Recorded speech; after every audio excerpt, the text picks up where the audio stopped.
乱世出英雄，自古英雄出少年。强烈建议给这个孩子颁发诺贝尔和平奖。 को खत्म नहीं करना चाहिए। हाँ नहीं करना चाहिए। भारत देश जिंदाबाद है नहीं है और पाकिस्तान जिंदाबाद है नहीं। है आपका नाम, अपनी जगह पे सब जिंदाबाद। आपका नाम क्या होगा? तुम भी अपनी जगह पे जिंदाबाद। आपका नाम क्या होगा? कैफ। कैफ, पूरा नाम? कैफ मोहम्मद कैफ। कहाँ से हैं आप? मैं बिहार से हूँ। बिहार से। आपको थोड़ी सी भी शर्म नहीं आ रही कि भारत देश में रहने के बावजूद आप पाकिस्तान का समर्थन कर रहे हो कि कैसे खत्म होगा पाकिस्तान? अच्छा आप ही न्यूज बना रहे हो तो आपको शर्म नहीं आ रही कि क्या न्यूज बना रहे हो? हाँ आपको शर्म नहीं आ रही है कि न्यूज बना के सबको फैला रहे हो हिंदू मुस्लिम के बारे में? हिंदुस्तान का समर्थन क्यों करना? आप पहले हमें जवाब दीजिए, उसके बाद हम कुछ बोलेंगे। तुम जो बोल रहे हो वहाँ भी आदमी है, यहाँ भी आदमी है, वहाँ भी मुस्लिम है, वहाँ भी हिंदू है, यहाँ भी हिंदू है, सब तो है इंसान। तो क्यों सबको खत्म करना? पहले ये बताओ क्यों करना? सबको जिंदगी जीने का हक है, सबको हक है, तो क्यों खत्म करना? आप पाकिस्तान का समर्थन करते हैं? कहीं आप जाओगे वहाँ, कहीं आपको खत्म कर दिया तो हो गया काम? आप पाकिस्तान का समर्थन करते हैं? हाँ करते हैं। तुम भारतीय नहीं हो, तुम भारतीय नहीं हो। भारतीय है। आप जो बोल रहे हो इस देश को खत्म करो, उस देश को खत्म करो, तो सब में तो इंसान ही रहते हैं। भाई मेरे को छोटी सी चीज जाननी थी, ये आपको सिखाया किसने? दूर यार सिखाया किसी का दिमाग है।自古英雄出少年，乱世需要少年气概。而就在昨天，印度克什米尔边境的废墟中，一个10岁的小男孩一人登场，完成了比任何政治家都更震撼的演说。他没有华丽的背景，也没有大篇幅文字，只有一句简单却掷地有声的话：“我不想学开枪，我想学数学。”刹那间，这句话冲破了语言国界，成为了全球最强音符。当三哥把挣分的钱花在孩子们的课桌上，他们才可能再次真的伟大。今天我们就来冲破层层硝烟，听这位和平小将的心声，解读他背后折射出来的震撼真相。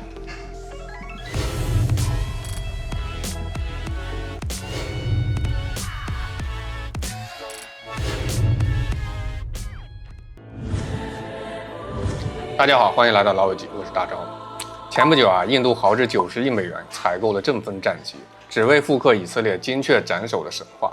结果呢，在巴基斯坦边境只被打下了3架飞机，就匆匆达成了停火协议，堪称一夜惊梦式的速战速和。很多人把责任归咎于中国的装备太牛逼了，却忽略了一个更深层次的问题：当一个国家的青少年课堂被废墟所取代，数学公式被导弹弹道替换，国之未来还能指望什么？今天我们要聊的一场用童真击穿了政治铁壁的奇迹。正所谓烽火连3月，家书抵万金。我们就要穿透战争的残骸，看见教室废墟，从停火协议追问教育真相，用通俗的语言带你理清印度到底输在哪里，教育又该如何通过振兴教育才能让三哥真正的再次伟大。印巴拥有325枚核弹头，足够让南亚变成焦土，而克什米尔的孩子们，他们出门必带3件东西：身份证、通行证，加上逃命的警觉。当全球的孩子在课堂上解方程的时候，这里的少年却在学习如何用石块对抗坦克。如果世界只能有一个英雄，为什么不能让和平主义者站出来？自古英雄出少年，乱世出英雄。强烈建议给这个小孩子颁发诺贝尔和平奖。不好意思太入戏了，以上内容虽有编撰成分，但是句句发自肺腑。为什么这个孩子能撼动世界？他的声音背后藏着怎样血淋淋的真相？印度三哥用培养一个航天工程师的钱，训练出了300个摩托车杂技演员。当巴基斯坦学生用中国原著的卫星编程课本击落了印度的阵风战机时，这场战争早已在20年前的教室里已经分出了胜负。第一幕，军费账单对上了教育账单，触目惊心的国家选择。当莫迪自豪地展示价值88亿美金的阵风烟花秀时，印度北方邦的学校正在发生魔幻的现实。每枚流星导弹的造价可以建造17所乡村小学，一架阵风战机的维护费可以支付4783名教师的年薪。印巴冲突1天的弹药消耗，相当于全印中小学校园网络改革预算。印度的退役中将辛格都明确表示，我们不能输给巴基斯坦，是输给自己的文盲率。这个拥有14亿人口的国家，至今仍有2.8亿人写不明白自己的名字，比巴基斯坦的总人口还多1亿。第二幕，种姓制度下的教育绞杀。正在崩塌的文明根基。想象一下，你的职业、婚姻，甚至喝水的方式，都由你出生的那一刻已然决定。这源自公元前1500年前雅利安人征服印度的时候，用肤色瓦尔纳划分统治阶层的智慧。他们用一则神话固化阶级。梵天的嘴变成了祭司，也就是婆罗门；双臂化为武士，也就是刹帝利；大腿成为商人，也就是吠舍；脚底踩着奴隶，就是首陀罗。这套系统精密如机械表。婆罗门掌握着神的解释权，刹帝利操控军队，吠舍创造财富，而占人口20%的首陀罗跟7.2亿达利特。什么叫达利特？俗称贱民，只能清理粪坑或者焚烧尸体。最残酷的是摩奴法典规定，吠舍的借贷月息4%，而首陀罗呢要交5%。印度的头部种姓，也就是婆罗门，杀死首陀罗只需要赔一头牛。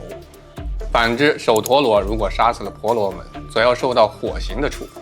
有记者曾经暗访，达利特的儿童上学至今都要自带课桌椅，并且禁止触摸课本，而婆罗门儿童的教室则安装着空调。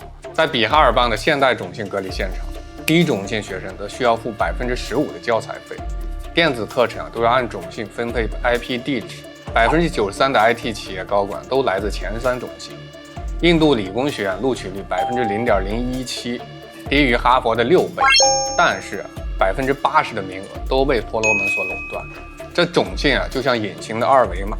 83%的跨国企业 CEO 来自前3种姓，90%的农村达利特都不敢跟高种姓对视说话，就连地震的物资都要按种姓分6个通道发放。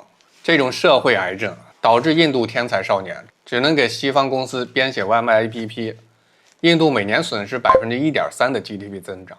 或许正如甘地所说，真正的印度不在国会大厦，而在能否让最卑微的贱民自由行走在阳光下。再来看被遗忘的人性之光。莫迪在播客中强调，印度是佛陀与甘地的土地，是现实中宗教极端主义正在撕裂社会。印度教民族主义者摧毁了清真寺。那问题来了，当成年人沉迷于政治仇恨，谁来为下一代守护人性？一个孩子的和平起义为什么能比政客更懂答案？战争是救人类的墓志铭，和平是新文明的出生证。这个孩子用言简意赅的几句话揭开了人类最难的谜题。当我们用童真来凝视世界，仇恨不过是算错题的草稿纸。那么现在你要当历史的旁观者，还是和平的缔造者？请转发1键3连。印度花88亿刀买来的法国阵风，在中国的导弹面前只活了37秒。当巴基斯坦飞行员按下发射器的瞬间，南亚次大陆的权力游戏彻底改写。这不是2架战机的对决，而是一个古老的帝国用西方装备堆砌的霸权幻想，与中国现代战争哲学的正面对撞。学技演，教然后知困，困然后学。当孩子们从未有机会学习，又怎能培养他们破解未来困局的能力？装备再多，若没有读书识字的根基，无法训练创新思维。枪炮只能解决当下的冲突，不能引领科技与文化的持续进步。大学语言，知之而后有定，定而后能静，静而后能安，安而后能虑，虑而后能得。